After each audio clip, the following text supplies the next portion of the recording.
Welcome back to the show. Steve Young in for Adam Sterling this week. If you've listened to me at all, you know I'm a car guy. I'm more of a racing guy than a car guy.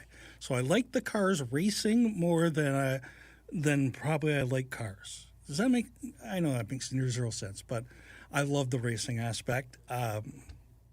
True story. I used to be the track announcer at about 5 different speedways.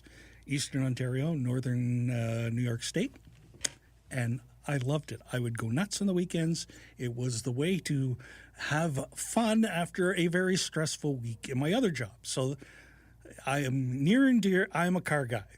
The new Car Dealers Association BC that says there's been a sharp increase in zero-emission vehicle sales across BC amid heightened affordability concerns. What does this mean for the industry? Association CEO Blair Qualley is on the line to catch up. Welcome to the show, Blair. Thanks for having me, Steve. Are you a car guy? Absolutely. Yeah, I think it was one of the qualifications for the job. I think it probably was. Absolutely. So maybe go through the data that shows this sharp increase in zero-emission vehicle sales. Well, between January and February, there was a 36% increase in the sale of zero-emission vehicles in the province. So ZEV sales were about 18, almost 19% of new vehicle sales in February, up from about 14% in January. So we also, across the country, saw sales rise to about 10% of vehicle sales in February, up from 7% in the year earlier. So it's been quite a noticeable increase. And I imagine springtime is when some of our thoughts head towards a new car, right? Yeah, absolutely. Springtime is the sort of the real kickoff of the selling season for our dealers, and so yeah, we usually see an increase in interest in vehicles purchases by consumers at that time. But with the price of gas and new incentives available for zero-emission vehicles from the federal government, that seems to have been a bit of a perfect storm for an increase in sales of electric vehicles. Did you see sort of a wave that the electric vehicle, when the government support for buying vehicles went down, so did the interest, and then when they put it back up again, so did the interest? Well, over the years, that EVs have been available for sale, and any time the provincial government or the federal government had incentives, we always saw an increase in EV sales. And, of course, when the cupboard went bare and there were no incentives or rebates, the sales kind of dropped off a cliff. So it's not unexpected now that with the incentives back from the federal government that there's enhanced interest. Price is always the number one consideration for people, whether it's a gas vehicle or an electric vehicle. It's the thing that they ask first. So anything that helps bridge the cost of the new technology, like electric vehicles, that really makes a difference for them. Are they becoming more affordable across the horizon? Well, like any product, the more that you sell, the more efficiencies you get in the making of things. So, batteries are such a significant portion of EVs and a big part of the cost of EVs. So, as those technologies have gotten better over the years, the prices, not only have the prices come down, but the range, et cetera, on batteries has really increased. So, that's making a difference for a lot of folks wondering whether an electric vehicle is something that they should, try out. I know there's more people in urban centers, but do you, even taking into from a per capita look, and I don't know if you'd have this statistic on hand, do you see more sales in the places like Metro Vancouver and Greater Victoria than in other parts where, that charging issue comes into play?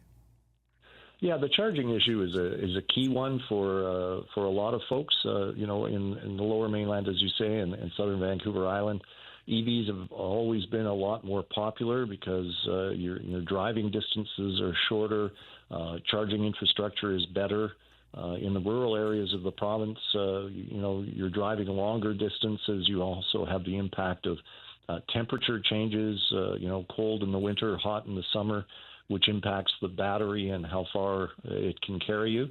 So rural folks have struggled in determining that an electric vehicle is the choice for them. Not to say we're not seeing our dealer members selling them in those regions, but they're much more popular, it seems, at the moment in the Lower Mainland and Southern Vancouver Island. So maybe present what EV incentives are out there right now, both from BC and the federal government. And are they aligned in any way? Well, the BC government, both the federal government and BC government early last year, both stopped having incentives and these rebates, and the provincial government has never come back with one. However, in mid-February, the federal government came back with $5,000 if you buy a full electric vehicle, and half of that, $2,500 on a plug-in electric hybrid. So over the years of the program, it's a 5-year program, those amounts go down every year till the program runs out of money. But you can get $5,000 off a full electric vehicle right now. The vehicles have to have a maximum transaction price of $50,000. So there's that threshold that you need to consider if you're thinking of an electric vehicle. And I imagine, Teslas have been in a tough situation because of the owners' involvement and close ties to the administration south of the border. Are they still facing that challenge, or are they recovering at the same rate that you mentioned earlier with the over 2,600 sold in BC in February? Well, Tesla doesn't release their sales numbers. But, we see them on the roads all over the lower mainland and on the island and elsewhere. So I suspect they're still selling some. But we'll see over the next little while, how EV sales continue as we seem to have, the ongoing pressures on fuel price because of the situation in Iran. And we'll see how the incentives from the federal government continue to help support the decision to purchase an electric vehicle. It'll be an interesting time over the next few months. So more generally, looking at new car sales, and not just the EV portion of it, are people going longer before they replace that? If they buy new, they wait longer to buy that next new vehicle than they used to? Well, over time, as technologies and materials, et cetera, and just sort of the manufacture of vehicles these days is improved so much, folks do, tend to hang on to vehicles perhaps a bit longer than they used to because they last longer and they run better, et cetera. But, some people, of course, want to have a new vehicle more often, and then we'll purchase something perhaps sooner than sort of the lifetime of the vehicle. Yeah, because I remember a time when, and I'm going back to my dad again a little bit. The listeners have heard me talk about my dad more than they've ever heard. He used to get one every 2 years. It was like, okay, I've got 2 years out of my Plymouth. I'm buying another Plymouth or Dodge.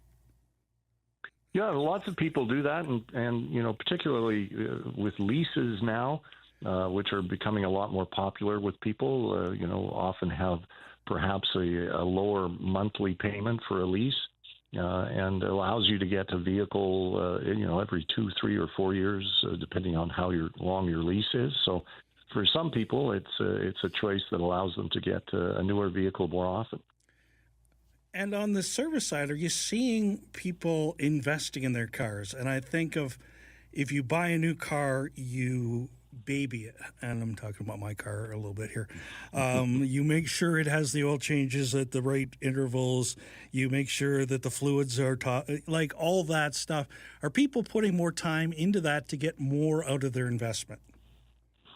Well, absolutely. I think, given the affordability pressures that everybody seems to be facing these days, everything's more costly. And folks are looking at ways of reducing the outflow of cash from the household. Absolutely looking at making sure you're babying your baby, as it were, is something a lot of people are doing, and dealers are doing a great job of making sure that they're touching base with consumers and their customers to say, hey, make sure you're getting all of the work done that you need to do to keep it on the road and keep it in good shape. And, I think you made a really good point about how much the industry has evolved and how much the quality is involved. As I look at my car, and some of the desire to not need a new car is because my car, even though it's a few years in now, is still at the top of the game in terms of the features. There was a time when if you waited a year or two, everything fell behind. I don't think we're seeing that anymore. Well, technology is, every minute of the day revolutionizing our sector and the vehicles and the way they're produced and the materials and the technology in particular. So, everything's changing so fast, so quick, particularly in the safety technologies that are now available in the newer vehicles. And I think, for some people, those technologies are something, particularly if you have a family and you're driving a lot, you want to make sure that they have all the latest, sort of radars and other things that help protect you in traffic. Technology is really, really making a change. And for a lot of folks that, may not be thinking right now is a time for an electric vehicle, the technology and work that manufacturers have done around gas engines these days, they're so much more fuel efficient and much lower in terms of emissions. A lot of people, if they don't think an electric vehicle is right for them right now, are looking at these more fuel efficient gas vehicles as a real option for them. It must be even an exciting time for the industry as a whole as things change and you have this evolution as we go very gently towards, electric vehicles as a whole. Have you just studying the thing? It must be exciting for you as a car insider. Oh, it's, I've been privileged to serve in this role for, 18 and a half years now. And just to see in that time how it's evolved, all of the issues, the changes that have happened in technology, what's available today for consumers compared to when I first started in 2008. It's tremendously exciting. It's never boring. There's always something new and exciting going on, and I look forward to the next few years to see how many more changes and exciting new technology and products available for BC consumers. There'll be lots of them. Last question I have for you, Blair. You ready for this one? This Sure. is a little different. Say you've just bought your new car.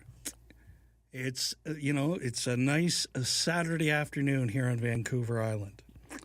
Where are you taking that for a spin?